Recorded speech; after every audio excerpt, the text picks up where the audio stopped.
So, hello guys, what's up? It's me again, si Mima Alicia nyo at nagbabalik ulit para sa ating panibagong video. At kumpirmado na nga po guys, confirmed na hindi po a-attend sa hearing ngayon ni Senator Risa Ontiveros sa Committee on Women's, Children, Family Relation, and Gender Equality, itong kaisa-isang appointed Son of God and the owner of the universe na si Pastor Apollo Mosiki Buloy. Hindi po siya a-attend ngayon. Talaga nga namang feeling superior, feeling above the law. Hindi po niya haharapin guys ang mga aligasyon laban sa kanya. Kasi nga, hindi po siya a-attend. Bakit kaya? Diba? Unang-una na dito, kaya hindi po siya a-attend dahil nga, dinelay ni Senate President itong subpoena para sa kanya. And up to this moment, to the last seconds, minute, hours, hindi pa po pinipirmahan ni Senate President Juan Miguel Zubiri itong subpoena laban kay Pastor Apollo Mosiki Buloy. Hindi niya pa po guys pinipirmahan.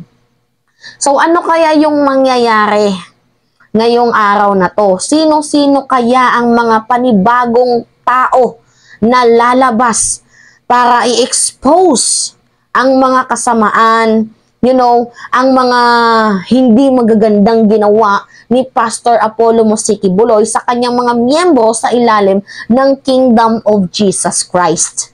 Actually guys, lilinawin ko kasi baka mamaya sinasabi na ginagawa niyo yan para atakihin itong simbahan, itong relihiyon ni Pastor Apollo Mosiki Buloy. No guys, hindi po pag-atake sa simbahan ang ginagawa ni Senator Risa Ontiveros. Ang ginagawa niya is seeking for the justice. Si Buloy lamang po ang pinapapunta dito. Hindi po yung relihiyon ang inatake dito, kundi kinu-question, diba? Kailangan lang ng confirmation, kailangan lang humarap ni Pastor Apollo Mosiki Buloy dito sa mga aligasyon laban sa kanya. Sa usaping panggagahasa di umano, sa usaping pananakit, 'di ba? Sa mga hindi magandang ginagawa sa loob ng Kingdom of Jesus Christ sa pangangalaga ni Pastor Apollo Mosiki Buloy. So, wala pong dito wala pong tirahan ng relihiyon dito.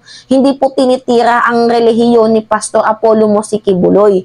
Bagkus yung ilang mga miyembro dyan, abay mga biktima lamang din ho. So, hindi po sila tinitira. Ang tinitira dito, yung owner ng Kingdom of Jesus Christ, which is madami pong nilabag na human rights law. Diba? So, kaya nga po siya pinapapunta. So, ngayon, kumpirmado po na hindi a-attend itong si Pastor Apollo Mosiki Buloy. Bakit kaya? 'Di ba? So, nawalan na ba siya ng bayag? 'Di ba? Kumbaga, pinapatotohanan niya ba na talagang totoo ang kanyang ginagawa? Kasi guys, kung wala naman po talagang malalim na pagkakasala, kung wala naman po talagang ginawang kasamaan, kahit saang kahit saang lugar, 'di ba? Kahit saang bansa, kahit saang sulok ng mundo, abay a-attend ka at ihaharap mo sa sarili mo na ikaw ay hindi yun yung tinutukoy nila. Taas noo ka na hindi mo ginawa yun. Pero wala hindi umattend. So ngayon, tuluyan na nga bang lumipad ng China sa bansang mga atheist, sa mga hindi naniniwala sa Diyos, bansang China. So, tuluyan na nga ba talagang lumipad ng China itong si Pastor Apollo Mosiki Buloy para takasan itong kanyang mga di umano, 'di ba? Mga ginawang kasalanan dito sa ating mga kababayan, 'di ba? Sa ilalim ng Kingdom of Jesus Christ. At may katotohanan din ba na tinulungan nga ni Senate President Juan Miguel Zubiri na makatakas itong si Pastor Apollo Mosiki Buloy? 'Di ba? Kasi yan yung balita na itong si Pastor Apollo Mosiki Buloy ay nandoon na sa China, according from the Politico News.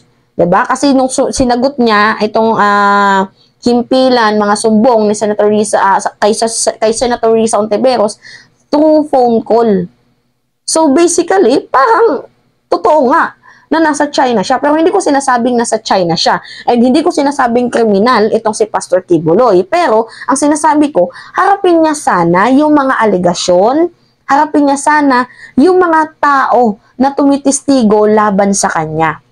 And para naman dito kay Senate President Juan Miguel Zubiri, ang dami na pong malalim, matatarik, matatalas na pinagdaanan, kumbaga matitinik na pinagdaanan, itong mga di umano'y biktima, 'di ba, ni Pastor Apollo Musiki Buloy para lamang po maka-attend ngayon, 'di ba, at makapagbigay ng pahayag sa mga naranasan nila, sa mga experience nila, na hindi maganda sa ilalim ng Kingdom of Jesus Christ para ho makapag-testimonya sila kung gaano po kasama, kung gaano po ka walang hiya, at kung gaano po ka, walang pagpapahalaga sa tao itong si Pastor Apollo Musiki Buloy. So ngayon, kahapon nasa Baguio ka.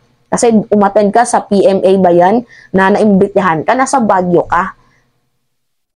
Ilang oras lang para makapunta dito sa Manila or di kaya gumamit ka ng private jet, 'di ba? At saka through electronic, guys, 'di ba? Pwede naman niya yung pirmahan. Sabi nga sa kasabihan, kung gusto, may paraan. Pag ayaw, ang daming dahilan. So tiniming mo pa talaga. Tingnan mo, ilang araw na pong nagkaka-delay-delay. Ang akala ko nga, guys, hindi na po ito matutuloy. Dahil dapat sana nung nakaraang linggo pa gaganapin itong hearing. Ay bagkus nga, inaantay nila na pirmahan ito ni Senate President, itong Sabina. Para walang rason, itong si Pastor Apollo Musiki Buloy, na-receive ko to, ganitong ano na. So, 'di ba, para maiwasan yung mga ganyang rason, na-receive ko to late na-receive ko to ganitong oras na, hindi ko alam, 'di ba? So, para sana walang rason. Ang problema, hindi pa po pinipirmahan kahit maghihiring na ngayon. Senate President, para ka ba sa tao? Para ka ba sa mamamayang Pilipino? Dito natin talaga, guys, nakikita na yung layunin ng mga politiko dyan ay para lang talaga sa kanilang mga kakilala, kaibigan, malalapit sa kanila. You are a public servant. Malaki pong disappointment ang ginawa mo sa amin.